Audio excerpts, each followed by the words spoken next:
Olá, vamos mergulhar de cabeça hoje numa das narrativas mais conhecidas e que, sem dúvida, mais impactaram o mundo.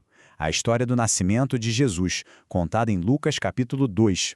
Vamos juntos decifrar os momentos mais importantes que fazem desta uma história fundamental.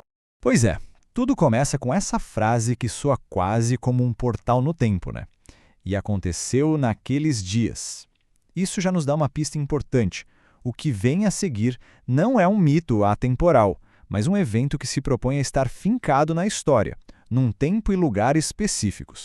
E o mais curioso é que a primeira peça desse dominó a cair não é um milagre, mas uma ordem bem pé no chão, bem política, um decreto vindo do homem mais poderoso do mundo na época, o imperador César Augusto. Ele manda fazer um recenseamento, um censo, em todo o Império Romano.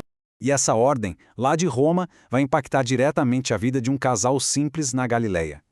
Um carpinteiro chamado José é obrigado a pegar a estrada. Ele precisa ir de sua casa, em Nazaré, até Belém, a cidade de seus antepassados. E essa viagem já seria difícil em qualquer situação. Mas imaginem só, ele leva junto sua esposa, Maria, que estava prestes a dar à luz. Então, essa viagem forçada é só o ponto de partida. A partir daqui, a gente vai acompanhar uma série de eventos em cadeia, o decreto que leva ao nascimento no lugar mais improvável, a notícia que chega primeiro para pastores, a ida ao templo que cumpre a lei, mas que também traz profecias, e anos mais tarde, um episódio em Jerusalém que vai nos dar a primeira grande pista sobre o futuro daquela criança. Depois de dias na estrada, eles finalmente chegam em Belém. Mas a cidade está um caos, lotada de gente por causa do tal censo. E aí vem o grande problema. Eles batem de porta em porta, mas não tem um único lugar para eles na estalagem, e nenhuma hospedaria. É nesse cenário de improviso total, provavelmente um lugar onde ficavam os animais, que o menino nasce. Ele é enrolado em panos e seu primeiro berço é uma manjedoura, que nada mais é do que o coxo onde os animais comiam. A frase "por que não havia lugar para eles na estalagem" acaba se tornando um dos pontos mais simbólicos de toda a história. Enquanto tudo isso acontece de forma anônima, quase escondida, uma grande revelação está prestes a acontecer.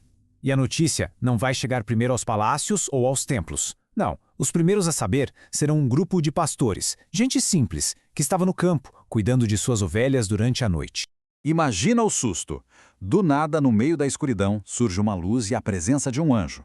O medo é a primeira reação, claro, mas o anjo os acalma e entrega a mensagem. Não tenham medo. Eu trago para vocês uma notícia de imensa alegria. E não é só para vocês, é para todo o povo. E para provar que aquilo era real, o anjo dá um sinal bem específico. E que sinal? Ele diz que eles vão encontrar um bebê enrolado em panos e deitado numa manjedoura. Pensem bem, o sinal da chegada do Salvador não era uma coroa ou um cetro, mas a imagem da mais profunda humildade. E como se um anjo só não fosse o bastante, de repente, junto com ele, aparece uma multidão do exército celestial. Um coro imenso, cantando e louvando a Deus com essa mensagem que ecoa até hoje. Glória a Deus nas alturas e paz na terra. Assim que os anjos desaparecem, os pastores não perdem um segundo. Eles dizem uns aos outros: "Vamos até Belém ver isso que aconteceu?" E eles vão correndo e encontram a cena exatamente como o anjo descreveu. Maria, José e o recém-nascido ali, na manjedoura. E a reação das pessoas ao ouvirem o que os pastores contaram é fascinante. De um lado, todo mundo que ouvia ficava maravilhado, espantado. Era a reação pública. Mas, do outro lado, temos Maria. Ela não externaliza, ela guardava todas estas coisas, conferindo-as em seu coração. É uma reação de profunda reflexão interna. Bom, a história agora dá um pequeno salto no tempo, coisa de algumas semanas. A família sai daquele ambiente humilde de Belém e vai para o centro da vida religiosa judaica, o Templo de Jerusalém. Eles vão para cumprir os preceitos da lei. São dois rituais bem importantes que são narrados. Primeiro, no 8º dia de vida, o menino é circuncidado e recebe oficialmente o nome que o anjo já tinha anunciado, Jesus. Depois, passado o tempo da purificação de Maria, eles vão ao templo para apresentar o primogênito a Deus, levando uma oferta, como mandava a tradição. E é lá, no meio da agitação do templo, que acontece um encontro extraordinário. Eles se deparam com um senhor chamado Simeão, um homem justo, devoto, que tinha uma promessa de Deus. Ele não morreria antes de ver com os próprios olhos o Messias. Ele esperou a vida inteira por aquele momento. Quando Simeão pega o menino Jesus nos braços, ele faz uma oração que é uma profecia poderosíssima. Ele reconhece a criança não apenas como a glória de Israel, mas como uma luz para iluminar as nações. Isso amplia o escopo da missão daquele bebê de uma forma impressionante. E para não deixar dúvida, logo em seguida aparece uma segunda testemunha. Uma senhora, uma profetisa chamada Ana, que vivia praticamente no templo. Ela também reconhece quem é aquela criança e na mesma hora começa a dar graças a Deus e a falar do menino para todo mundo que, como ela, esperava pela redenção. Depois de cumprirem tudo, eles voltam para casa em Nazaré. E o texto diz que o menino crescia em sabedoria, estatura e graça. Agora, a gente vai dar um salto bem maior no tempo, para a cena final e surpreendente deste capítulo.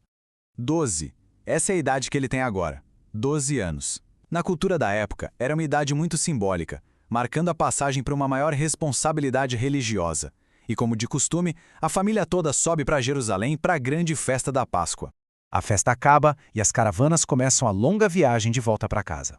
Só que, depois de um dia de viagem, José e Maria se dão conta de uma coisa terrível.